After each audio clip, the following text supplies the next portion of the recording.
to me, my X-Men!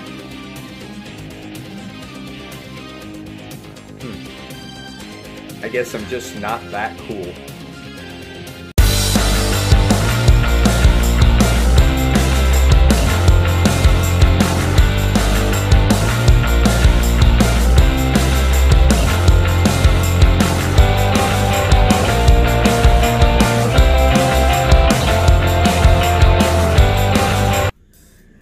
Yes, Frontline fans, welcome back to Comic Frontline, and fans, you are back with me, Mike Spider Slayer, getting ready to do Spider Slayer's Haul, episode number 62. That's right, guys. Been a crazy summer, a lot of stuff going on with tennis, so sorry for the lack of videos. We're halfway through. I promise I will bring more material to this particular channel once the fall rolls around. So I do as much as I can. So with that being said, this is the video series where each and every week I show you guys the comic books that I picked up for the week, and hopefully you guys enjoy. So let's see what I picked up. So once again, the mysterious black bag of comic books. What's inside? You'll soon shall see. All right, so a little lighter of a week for me this week, but I picked up some few and different things. Black bag goes on the floor. That's the second one. I didn't pick up last week, so I better start recycling that stuff. Alright. First things first, I wound up getting True Believers, The Amazing Spider-Man, issue number 1. I had to pick this up, even if it's the 800,000th time I've read it, or it's a reprint, or whatever it is, but I don't think I actually own an individual issue of The Amazing Spider-Man issue number 1. So even if it's a reprint, hey man, why not have it in your collection, right? So totally excited to have that one. Then I wound up getting Peter Parker, The Spectacular Spider-Man issue number 1. I have quite a few of the lower issues in this series, but I don't have issue number 1. So once again, a cool reprint to have in your Spidey collection. Such an iconic feel of the character and villain with Tarantula on there. And so I'm really looking forward to, reliving this story, reading it once again. The original publication of this was, trying to see, I'm not too sure. I think it was 1970 something, but totally, again, excited to have this in the collection. Alright, so let's get to the real comics. What did I get?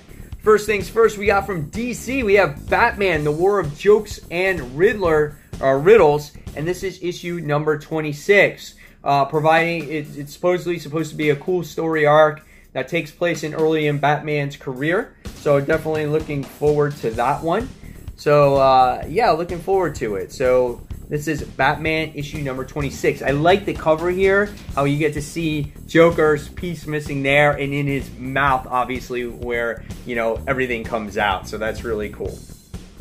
Alright, next from DC Comics, we have Superman issue number 26. Nice looking cover here as you have Superman having John in front of him, and John's giving the cool face there.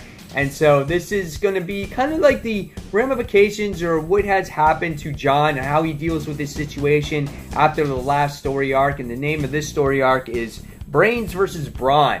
So I'm kind of interested to see what this one has to offer. Maybe more of a little bit of a lighter tone when it comes to this story arc of Superman, because the last one was so dark with Manchester Black. So this is Superman issue number 26. Next, we have Green Lanterns issue number 26.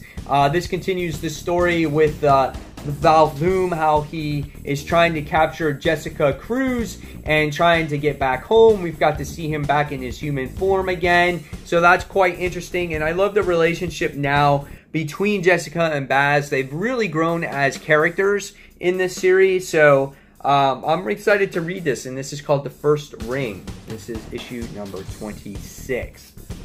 Alright, next, we have Injustice 2, issue number 5. This has been a really good series. Tom Taylor is writing it as well. I'm trying to remember what happened at the end of the last issue. I can't quite remember. It's sad because I read so many comics. It's hard to remember certain things. But yeah, Tom Taylor's writing it. It is a good book. I just have to read it to remember what actually happens. But we got Blue Beetle in this particular issue, and then we have Deadshot in there as well. So this is Injustice issue number 5. Next, we have The Walking Dead issue number 169, as we get to see Rick trying to rebuild Alexandria and get over Andrea's death as well. That's really tough on him. Last issue, at the end of it, we got to see him actually sleep on top of her grave. Creepy, right? Yes. So this is The Walking Dead issue number 169.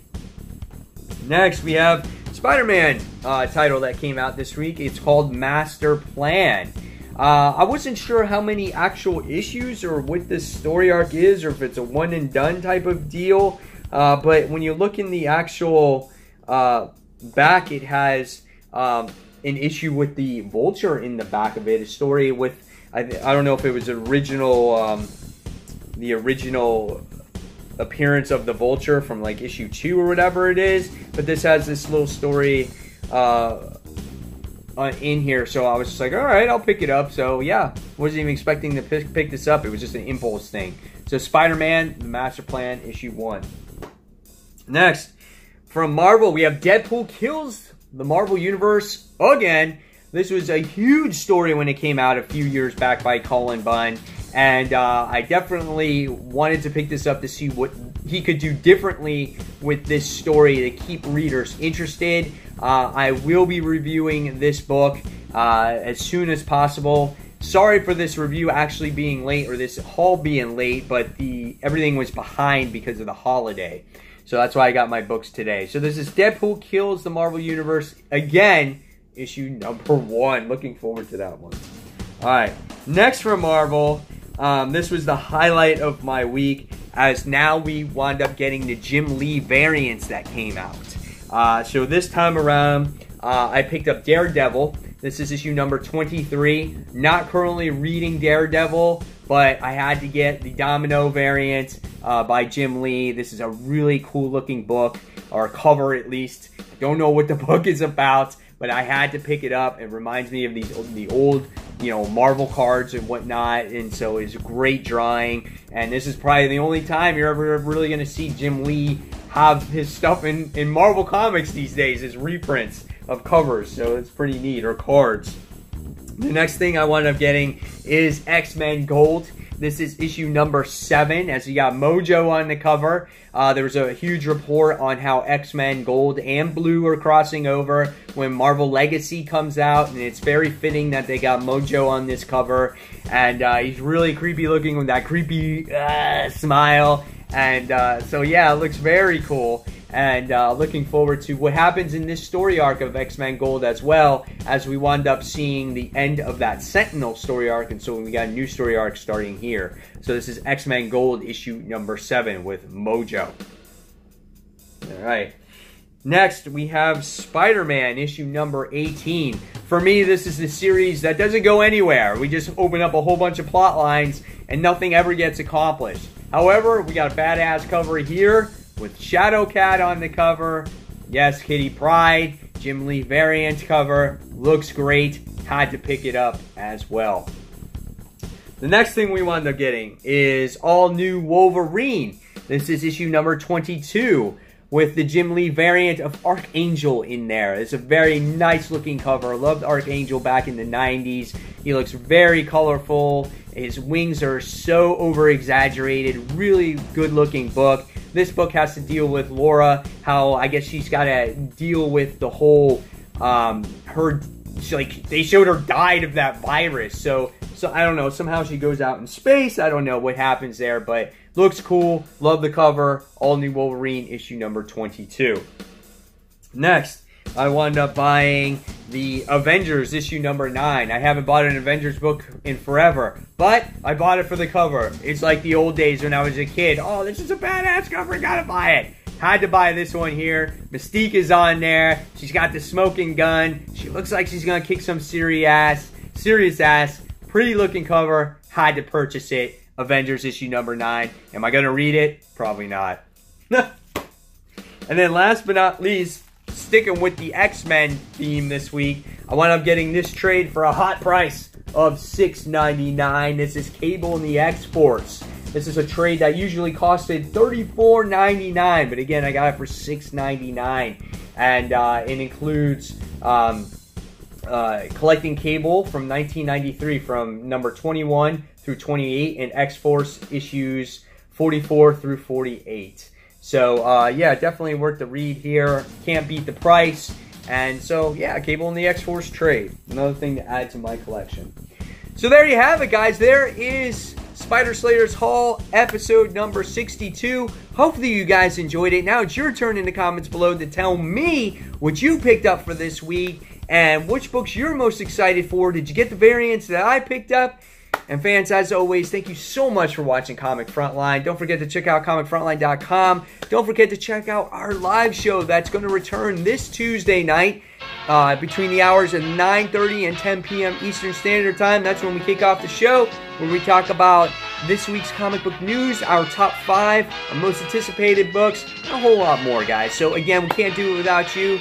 So again, thank you for watching Comic Frontline, and this is Mike Spider Slayer signing off. Take care, guys. Bye.